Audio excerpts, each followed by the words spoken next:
Hello viewers, நான் Jose. Coimbatore இஷ்யூன்னு பற்றி பேசும்போது அது நினைக்கும் போதே ரொம்ப மனசெல்லாம் பாரமாகவும், இப்படி ஒரு கஷ்டமான ஒரு விஷயங்கள்லாம் நடக்குதேன்னு சொல்லிட்டு சொசைட்டி மேலேயே ஒரு வெறுப்பாகவும் இருக்குது. ஏன்னா டெல்லியில் நடந்திருக்கு, சென்னையில் அண்ணா யூனிவர்சிட்டியில் இதே மாதிரி ஒரு இன்சிடெண்ட் நடந்திருக்கு. இப்போ பார்த்திங்கன்னா கோயம்புத்தூர் ஏர்போர்ட்டுக்கு பேக் சைடு பயங்கர இருட்டாக, அந்த ஏரியாவே ரொம்ப லோன்லியாக இருக்கிற மாதிரி ஒரு ஏரியா, ரொம்ப இருட்டடைஞ்சி ஒதுக்குப்புறமான ஏரியான்னு சொல்லப்படுது.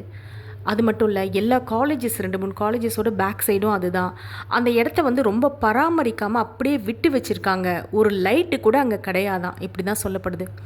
இந்த இடத்துல தான் ஒரு பொண்ணும் ஒரு பையனும் ஒரு காரில் உட்காந்து நைட்டு ஒரு 10 to 10:30 இருக்கும், அந்த டைமில் உட்காந்து பேசிகிட்டு இருந்திருக்காங்க. அவங்க கேஷுவலாக பேசிகிட்டு இருந்திருக்காங்க. ஒரு 3 பேர் ஒரு பைக்கில் அந்த பைக்கை நிறுத்திட்டு அந்த வழியாக நடந்து அந்த கார் கதவை உள்ளே பார்த்துருக்காங்க. ஒரு பொண்ணு இருக்குன்றதை கன்ஃபார்ம் பண்ணிக்கிட்டு அவனுங்க என்ன பண்ணியிருக்காங்க, பயங்கரமாக காரை தட்டியிருக்காங்க, டோரை ஓப்பன் பண்ண சொல்லி. இவங்க 2 பேரும் உள்ளே இருக்க 2 பேரும் பயந்துட்டுருக்காங்க. அந்த பொண்ணு கத்த ஆரம்பிச்சிட்ருக்காங்க. உடனே பெரிய கல்லை தூக்கி முன்னாடி இருக்க கார் அந்த கிளாஸில் பெரிய கல்லை தூக்கி அடிச்சிருக்காங்க, கிராக் விட்டுருக்கு. அந்த பையன் இந்த சுச்சுவேஷனை ஹேண்டில் பண்ணுறதுக்காக வேறு வேவே இல்லாமல் கதவை திறந்து வெளியில் வந்திருக்காரு. உடனே அந்த பையனை அவரை தாக்க ஆரம்பிச்சிட்ருக்காங்க. கையில் அருவா வச்சுருந்துருக்காங்க. அந்த அருவா வச்சு அவர் 2-3 இடத்துல அங்கங்கே கீறி வெட்டு போட்டிருக்காங்க. அவர் அந்த இடத்துலையே மயங்கி கீழே விழுந்துட்டுருக்காரு. கான்ஷியஸ் கொஞ்ச நேரம் எழுந்துட்டுருக்காரு. அந்த பொண்ணை தரன்னு இழுத்துட்டு போய் ஒரு காம்பவுண்ட், இன்னும் இருட்டாக இருக்கிற இடத்துல, அங்கேயும் இருட்டாக தான் இருக்குது, இன்னும் இருட்டாக இருக்கிற இடத்துல ஒரு காம்பவுண்ட் சுவரை, ஒரு 6 அடி ஹைட் இருக்க காம்பவுண்ட் சுவரை அந்த பக்கம் தூக்கி போட்டு, சொல்லவே ரொம்ப கஷ்டமாக இருக்குது.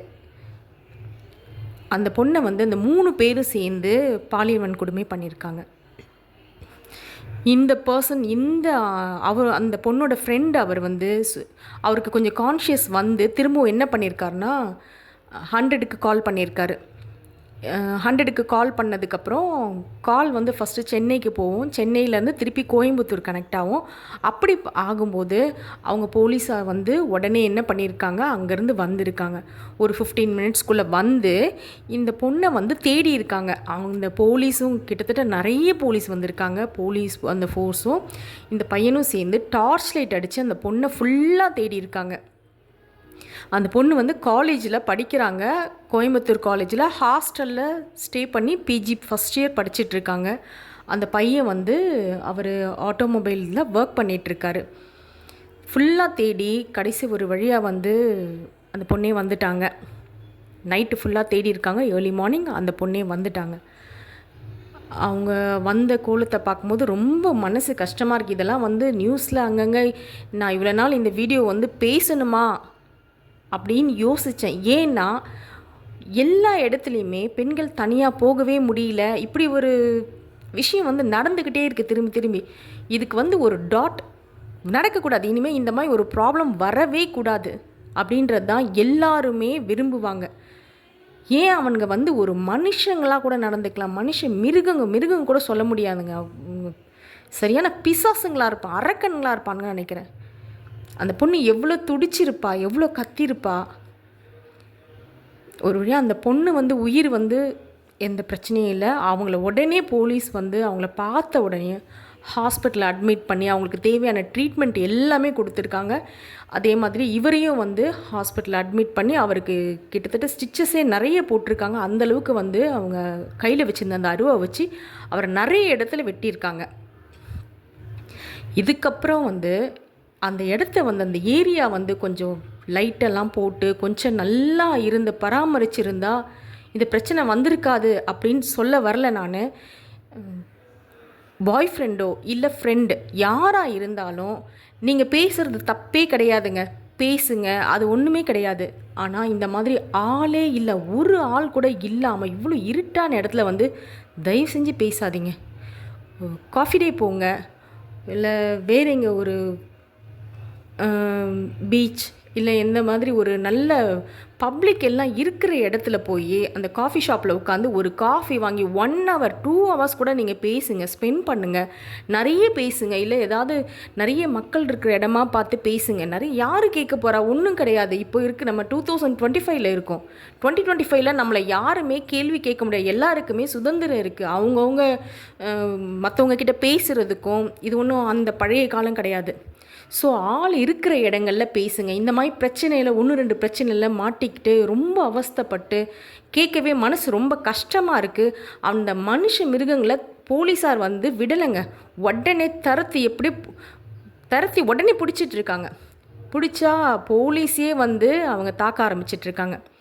அதனால் வேறு வழி இல்லாமல் போலீஸ் வந்து 2 பேர் 2 காலையும் ஷூட் பண்ணியிருக்காங்க. ஒருத்தனை ஒரு காலில் ஷூட் பண்ணியிருக்காங்க. இதில் என்ன ஒரு கொடுமைனா, அந்த 3 பேருமே 2 பேர் அண்ணன் தம்பிங்க, சிவகங்கை மாவட்டத்தை சேர்ந்தவங்க. இன்னொருத்த வந்து மதுரையை சேர்ந்தவன், அவனும் அவங்களுக்கு ரிலேட்டிவ் தான். 3 பேருமே அதாவது கூட்டு களவாணிங்கன்னு சொல்லுவாங்க. அந்த மாதிரி இவனுங்க வேலையே என்னென்னா, கட்டிட தொழில் அந்த வேலை செய்கிறது, மீதி நேரம் போக பிக் பாக்கெட் அடிக்கிறது, திருடுறது. அவங்க எடுத்துகிட்டு வந்த பைக்கும் திருட்டு பைக்கு தான். இந்த மாதிரி வேலையில் தான் அவங்க ஈடுபட்டுகிட்டே இருந்திருக்காங்க. ஏற்கனவே அவங்க மேலே ஒரு கொலை வழக்கும் இருக்கான். இதெல்லாம் போலீஸ் அதுக்கப்புறமா அதை வந்து எல்லாத்தையும் சர்ச் பண்ணியிருக்காங்க, யார் என்னன்னு சொல்லி எல்லாமே பார்த்துருக்காங்க. இப்படிப்பட்ட ஒரு பர்சன் நம்ம தமிழ்நாட்டு சிஎம் ஸ்டாலின் அவர்களும் இந்த உடனே வித்தின் 24 hours அவங்கள வந்து பிடிச்சி ஆகணும் அப்படின்னு சொல்லி ஆர்டர் போட்டிருக்காரு. அதே மாதிரி பிடிச்சிட்டாங்க. பிடிச்சி இப்போ ஜெயிலில் இருக்கானுங்க. அவனுங்க ட்ரீட்மெண்ட் எடுத்துக்கிட்டு ஜெயிலில் இருக்காங்க அந்த 3 பேரும். இந்த இன்சிடென்ட் வந்து இன்னொரு தடவை இந்த மாதிரி இன்சிடென்ட் நடக்கக்கூடாதுன்றதுக்காக தான் எல்லா இடத்துலையும் போலீஸ் வந்து கொஞ்சம் காமாக இருக்கிற சைலண்ட்டாக இருக்கிற பிளேஸ்லேயும் கொஞ்சம் போலீஸ் பாதுகாப்பெல்லாம் கொடுத்து கொஞ்சம் நிறையா இது பண்ணாங்கன்னா நல்லா இருக்கும். இது வந்து அந்த பொண்ணு எவ்வளோ மனசு வேதனைப்பட்டிருப்பாங்கன்றது நான் வந்து இதில் ஃபுல்லாக உங்களுக்கு சொல்லலை. ஏன்னா நிறைய நியூஸ் கேட்டிருப்பீங்க. இப்போ இந்த வீடியோ கூட நிறைய பெண்கள், படிக்கிற பெண்கள், காலேஜ் போகிற கேர்ள்ஸ் வந்து எல்லாரும் இருக்கிற இடத்துல பேசுங்க. ஒரு பார்க்னா ஆளே இல்லாத இடத்துல பேசாதீங்க. எல்லாரும் மக்கள் போயிட்டு வர இடத்துல நின்று பேசுங்க, உட்காந்து பேசுங்க மணிக்கணக்கில், ஒன்றும் பிரச்சனை இல்லை. ஆனால் இந்த மாதிரி ஒரு ஒதுக்குப்புறமான இடத்துல போய் பேசுகிறோன்னு சொல்லிட்டு பிரச்சனையில் மாட்டிக்காதீங்க. இதுக்கப்புறம் இந்த மாதிரி ஒரு ப்ராப்ளம் வந்து, ஒரு இன்சிடென்ட் வந்து நடக்கவே கூடாதுங்க எங்கேயுமே. நெக்ஸ்ட் வீடியோவில் பார்க்குறேன். பாய்.